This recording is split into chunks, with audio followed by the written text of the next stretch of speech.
Hello everyone, I'm JG and welcome back to Music Forever, where today we're counting down the 10 worst songs of 2017, at least in my own opinion. And before we get started with the actual list here today, I just want to stress that this is completely my own opinion. If you happen to like any of these songs to any extent, that's perfectly fine. In fact, I'm happy that you were able to get enjoyment out of these songs when I couldn't. And just some other rules I want to get out of the way before we start with this list. The songs on this list had to have been released in 2017, which means that if they're from an album that was released, towards the beginning of this year, let's say, but let's say the song itself on this album that was released earlier this year was, released as a single at the end of 2016 or something like that, it's not allowed on this list. It had to have been released in 2017, which also means that songs, that are going to be on albums released in 2018 that were released as singles sometime this year or something like that are allowed on this list.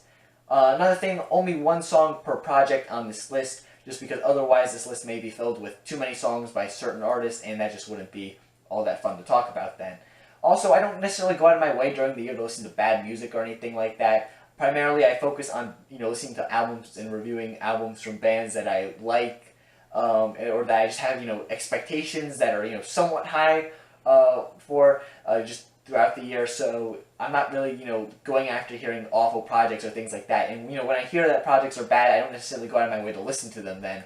As it is, I feel like I missed a ton of great albums that were released this year. So, why would I waste my time listening to awful ones?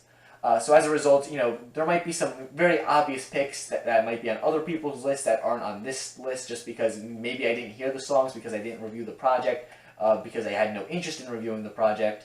Or, just occasionally I will hear some more popular songs just played on the radio and things of that sort, and maybe that's why some of them may have found their way into this list, whereas I didn't actually review the entire album or mixtape, whatever it may be that it was from, on my channel sometime this year.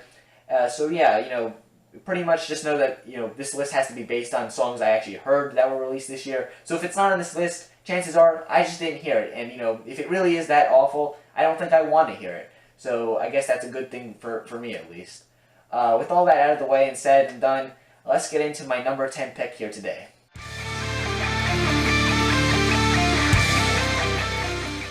Number 10, Dirty Laundry by All Time Low. This is a song actually from a band that I like.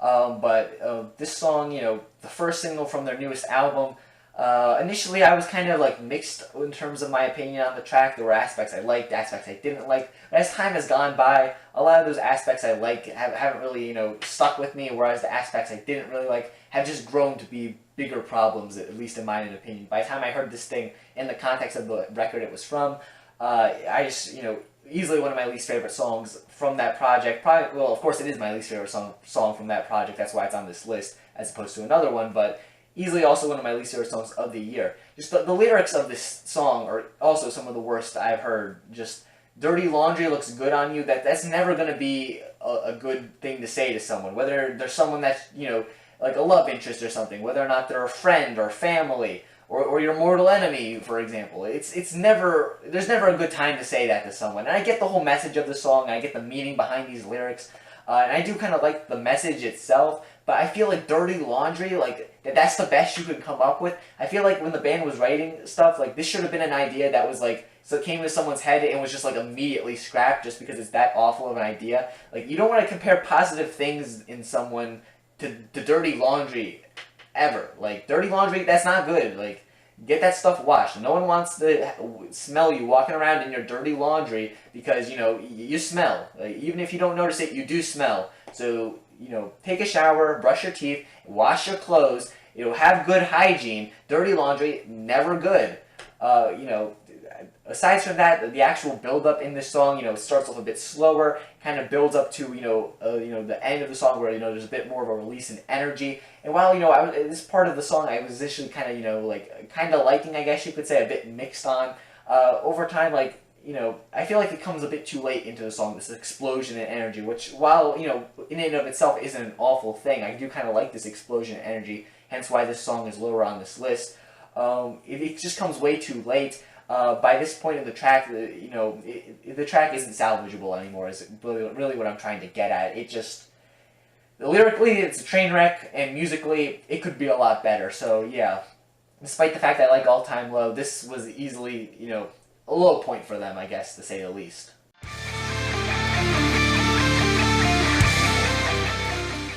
Next up on my list, we have a track from an album I didn't review this year. It's Paris by the Chainsmokers.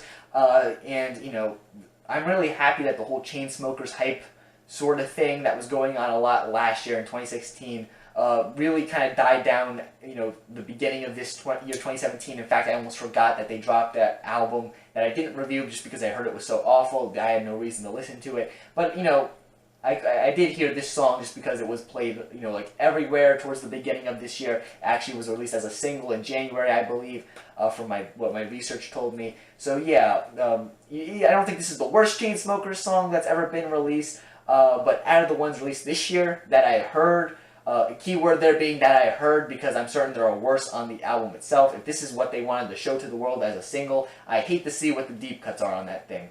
But yeah, once again, didn't review that album, so I'm not going to get into detail about it. This song here, though, it really does embody a lot of the problems I have with this group, really. Just that is the sort of, you know, melodrama, the people who don't really have real problems in life complaining about their, you know, minor problems, I guess you could say. That's really the feel I get from much of their music, particularly this track, just as the lyrics kind of detail this sort of, like, love interest thing going on, and, you know, wanting to get away from their parents and stuff. Like, it sounds like something that was written by, like, a student in high school, like, based on their own experiences. Either, like, some student in high school that, like, really thought this was really meaningful or something like that, but not really realizing how spoiled they were being when they wrote it or something like that. Either that, or it was written by, like, someone much older who was really just phoning it in. I'm guessing it was probably the latter of those two, given the age of the guys in the Chainsmokers. But, you know, yeah, I'm just going to leave it at that. This song, it's really boring. The instrumental isn't interesting in any way, shape, or form. The vocals are just not good at all. And really the lyrics are the worst part of this album, once again. Just the boring melodrama. It's not good in my opinion. I'm happy the Chainsmokers have kind of, you know, lost their popularity, I guess, to some extent in the second half of 2017. And I hope they never really reclaim that, because, you know, their existence is something that I think should just be forgotten overall.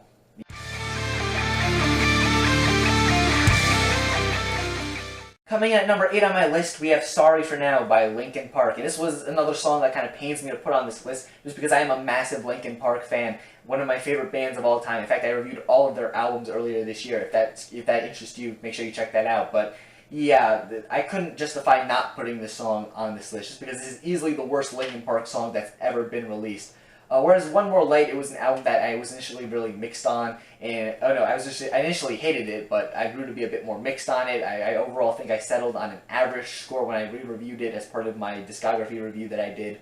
And, you know, there were a couple tracks on it that kind of grew on me that I thought were kind of, you know, okay overall. In fact, some tracks that I didn't like overall, I would have to say. But there was also a couple cuts that really didn't grow on me with time. Sorry for Now is one of those tracks that didn't grow on me with time, because this song right here, once again, easily one of the worst songs Linkin Park have ever made, if not the worst song. The drop in this thing just doesn't sound good overall. It's annoying, it's painful to listen to even, and that part really right there, that's the worst part of the song in my opinion. The fact that this drop is so random, out of place, and painful to listen to is really what solidifies its place here on this list. The lyrics themselves are, you know, decent in my opinion, actually. They're not really awful or anything like that. Mike's vocals are actually, you know, pretty okay as far as that goes. If you were to remove that annoying drop from the song, or make the drop sound better, like significantly better, this song would easily not be on this list. It would probably be average to good in my opinion. But that one drop, you know, just ruins the entire song in my opinion, and just solidifies its spot here on this list. Once again, you know, it kind of pains me to put a Linkin Park song on my worst songs of the year list, but I can't justify, you know, not having it on here, and I don't think I'll ever be listening to this track again. Sorry.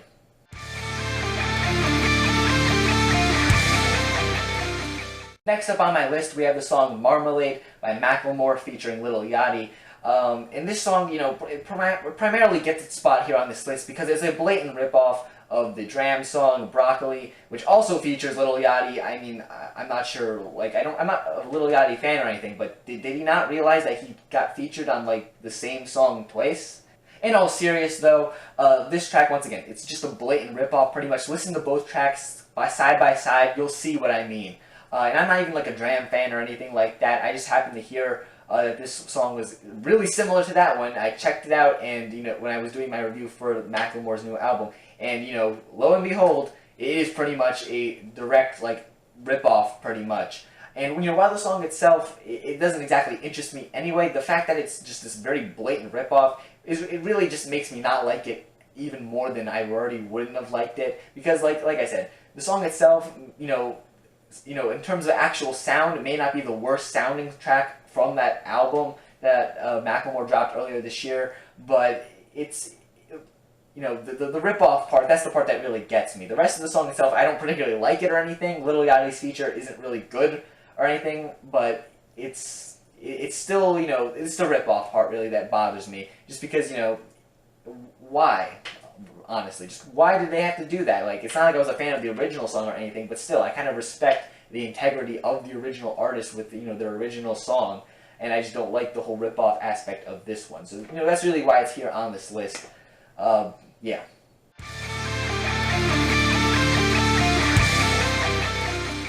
Next up on my list, we have Offended by Eminem. It pains me also to put this song on the list because I'm an Eminem fan, but this track, along with many of the tracks from his most recent album, easily could have found their way on this list. Once again, the one song per project rule is really helping Eminem right now here on this list, just because I'm forced to limit myself to one track from that thing to be on here. And the worst track from that thing, at least in my own opinion, not by any significant margin or anything like that, was Offended. Just because this track, for one thing, the hook on this track just completely goes in a completely different direction than the rest of the track. The rest of the track is kind of Eminem, kind of going about his stuff, and then this hook just comes out of nowhere. It completely changes the beat, completely changes the tone of the track, completely changes Eminem's delivery as it goes into this sort of like playground teasing nursery rhyme, I don't even know what to call it, type thing, where Eminem's talking about eating worms and turds, and I don't even know. It's just not good. It completely takes the rest of the track, which had the hook of the track maybe fit a bit better with the rest of the song. Maybe it wouldn't have been the worst track on that album. It still wouldn't have been good, but it maybe would have been a bit better. The hook that just completely goes in a completely different direction for no apparent reason is easily the worst part of this track. And the rest of the track isn't particularly good either. You have lots of corny bars and just bad bars thrown throughout this thing as well. The beat isn't anything all that spectacular, and Eminem's kind of talking about trying to be offensive and things like that, kind of like Eminem has been known to be in the past. But here it just doesn't really have the same the same feel to it as it did before. Like, it's not really offensive anymore. I mean, it's offensively bad, but that's all there really is going for this track in terms of being offensive. And yes, I am offended by how bad this track is. I know that was a bad joke, but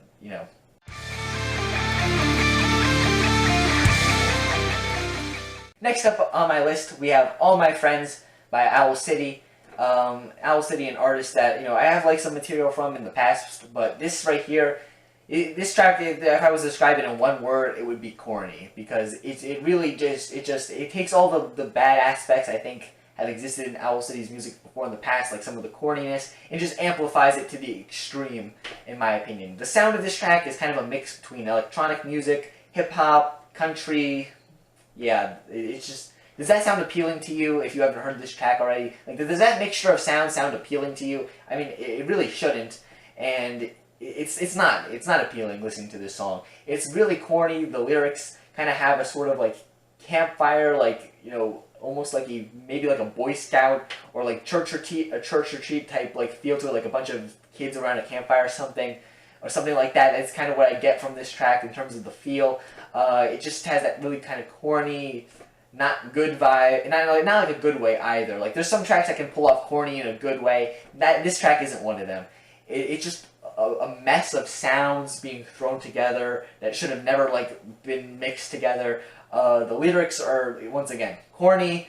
It's overall just not a good song in my opinion, and I'm not exactly looking forward to talking about it again when I review the entire album that this thing is from when it's released next year.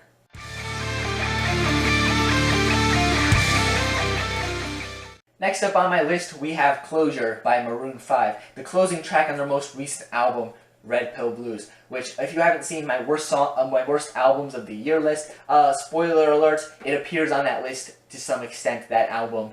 I didn't like it. I hated it, actually, and this song is a good amount of the reason why. While, at first it doesn't seem significantly worse than any other track on that album, once again, the one song per project rule is really helping Maroon 5 here on this list, because if not, there'd be a lot more Maroon 5 here. But, you know, the beginning of the song kind of just isn't significantly worse than anything else on the album itself, but it's really the last, like, you know, 8 minutes of this 11-minute closing track. Yes, this is an 11-minute long Maroon 5 song. If that doesn't scare you, I don't know what does. The last, like, 8 minutes of this thing, or 7 minutes, however long it is, I don't remember, I haven't listened to this thing since I reviewed it, is just like this ongoing jam session of sorts. And I use like jam session lightly because it sounds so, you know, mechanical and like not human that I'm almost certain it's not a real jam session. It just really sounds like the instrumental of the track like forgot that the album ended and just kept going for like another 8 minutes before it realized, oh yeah, the album's done, I should stop now. And that's pretty much what it sounds like, especially given that the instrumental, that part that's just repeated over and over again, is like the same instrumental that's in the beginning part of the song with like the lyrics, like the normal song part of this song. That would have been, you know, not much significantly worse than the rest of the songs on this thing. But like the fact that this instrumental is just dragged out for so long at the end of this thing makes it awful. And the thing is, like I said in my review of this album, what is the audience for this song? Who is this song intended to appeal to? It's definitely not like the pop radio fans that Maroon 5 is so desperately trying to appeal to in the recent, you know, years. Because, you know, most of those people aren't going to listen to an 11-minute, like, song. Like, that's just the thing. They're not going to listen to a song that's that length. Most pop songs, you know, are like 3-4 minutes at most. So this definitely breaks away from that rule. But it's definitely not going to appeal to the older Maroon 5 fans that maybe want a bit more authentic material from them, just because it still has that very, you know, sterile, boring, poppy sounding sound to it that Maroon 5's popular material has, that, you know, those older fans like myself that like, you know, their earlier material, their more, you know, authentic material, I guess you could say, the material that those fans, you know, Closure, it doesn't have that sound to it. It sounds more like the modern pop songs, but it just lasts way too long to be a pop song. So who is the audience for this song? Like, ever since reviewing this thing, I still haven't found out, like, who is this song supposed to appeal to? It's not the old fans that like the more authentic stuff. It's not the new pop fans. So who is it? Like who would listen to this song for enjoyment? And that's why this song easily beats out all the other songs on that album, just because I never in my entire years of listening to music have I really encountered a song that I just feel like has no audience to it. Like, who is this song for? It's just not good. I don't recommend you waste your time listening to this thing because, once again, it's like 11 minutes long. You could easily do a lot of better things in your life with those 11 minutes that you're going to save not listening to this thing.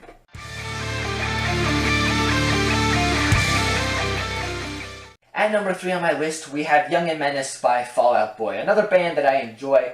And while, you know, their comeback that they've had, the material they've produced so far in that comeback, it wasn't particularly my favorite Fall Out Boy material ever. I still liked it to some extent. I would still consider myself a Fall Out Boy fan. But when this dropped as the lead single from their upcoming album, Mania, this song is awful. Like, there's no way I could sugarcoat it. This song is terrible. Like, not even like by a Fall Out Boy song standard. Like, it's not one of those songs that's like, I mean, it's just not that good for a Fall Out Boy song. Like, no, this song is awful, period. Like, I don't even understand how this got, like, released. Like, it has this annoying drop in it, once again, kind of like the Linkin Park song. It has this annoying drop, running throughout it with this, you know, these chipmunk vocals that are just painful to listen to. And I mean painful in the most sincere way possible. Like, this actually hurts to listen to. Instead of having like a fully developed chorus or something like that, you just get this drop with these annoying chipmunk vocals that just completely ruin anything else that this song had going for it, which was very little to begin with because the lyrics aren't exactly anything spectacular. The rest of the song isn't anything spectacular either, but this drop really just makes for one of the worst songs of the year, in my opinion. It's kind of like the Linkin Park song I was talking about before in regard that the drop is really the worst part of this thing. But when it's so prominent in this song, and when it is so painful to listen to, I can't, you know, just look at the rest of the song, which maybe is just, you know, bad, but still not in a painful sort of way, and be like, maybe I could leave it off my worst of the year list. No, this drop easily secured itself a spot here on this list. And the worst part about it is that this isn't even the last time I'm going to have to talk about this song. Outside of, you know, my initial track review that I did, as well as, you know, any other time I brought it up since then, and this video here, you know, Mania is getting released next month. I'm going to have to talk about this song again when I talk about the album it's coming from. And if this song is any indication of what that album is going to be like, Man, I'm just concerned, honestly, and I just hate the fact that this isn't the last time I'm gonna have to speak about this awful track. Easily, in fact, I'm gonna go out there and say this right now. This is easily Fall Out Boy's worst song that they've ever released, and that's including like remixes and things like that they've put out. And not that I say I've heard every single like remix or thing like that they put out, but out of the ones I've heard, as well as all the stuff that they put out on studio albums, which I've heard, this is easily the worst song that they've released so far.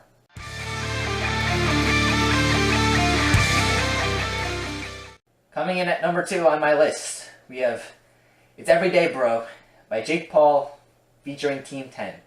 The fact that I have to talk about this at all just makes me want to quit my job reviewing music, so I just never get exposed to this stuff again. Like, I'm just at a loss for words. Like, I'm tempted to leave this off. I was tempted to leave this off the list and consider it like a joke song or something like that. And that for that reason, maybe it's not that bad. But the influence that this track had, just with other like YouTubers making diss tracks and things like that, and just songs, and almost like delegitimizing like hip hop, I guess to some extent. I'm not gonna say completely delegitimized hip hop or anything like that. That's way too crazy of a claim to make. But just the fact that it makes hip hop almost seem like this thing that just anyone could just make and just do it awfully, and it could still get millions of views. That just kind of bothers me, honestly. And like the song itself, it's awful. I don't even think I need to go into detail as to why, because either you've heard it or you've just been avoiding it so long because you know it's awful, because you've just heard it's awful. The influence this track has had is awful, also been awful, like I said before. It's, yeah, just easily, I hope this whole YouTube rap thing is a thing of the past once 2018 rolls around, yet I'm kind of scared that that's not going to be the case.